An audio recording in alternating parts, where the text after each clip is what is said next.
আওয়ামী লীগের লোকজন কি বৈশা থাকবে? ধরেন হাসিনা আসলো না বা বড় বড় নেতা 10 লাখ পলায় গেছে, 10 লাখ না ধরেন 1 লাখ পলায় গেছে, আওয়ামী লীগের ভোট কি 1 লাখ? আওয়ামী লীগের ভোট তো সাপোর্টার তো কম ধরলে এখন 25% আছে, তাইলে 18 কোটি মানুষের মধ্যে 4-5 কোটি মানুষ তো আছে, এই ভোট যাইব কু? যদি আওয়ামী লীগ ভোটে না আসে, কেউই যদি না আসে, খালি বিএনপি আর জামাত ইলেকশন করে, তাহলে সবাই তো গিয়ে আওয়ামী লীগের পায়ে ধরন লাগবো, পায়ে ধরি ভোট দে বেটা। কারণ আওয়ামী লীগ যারা ভোট দেবো হয়তো পাস করবো, হয় জামাত না হয় বিএনপি।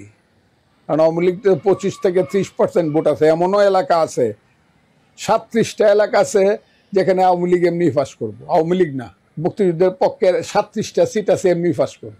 যারা হিসাব করে না করে না, কথাটা বুঝছেন না? আমরা তো সকালে উঠে পানি বাদ দিয়া আর কাঁচা লঙ্কা দিয়ে আর পেঁয়াজ দিয়ে ভাত খাইতো, কাজে আমরা বুঝি কিছু যে দেশে ভোটটা কি হবে। 37টা সিট আছে যেখানে কোনো মার্কা মোর্কা লাগবো না, খালি চৌকের ইশারা দিলেই পাস হয়ে যাবো একটা পার্টি, চৌকের ইশারা দেবো খালি। বুঝছেন আপনি কথাটা? ওই রেজিস্ট্রেশন দিব না, মুখ করবো না, এইগুলা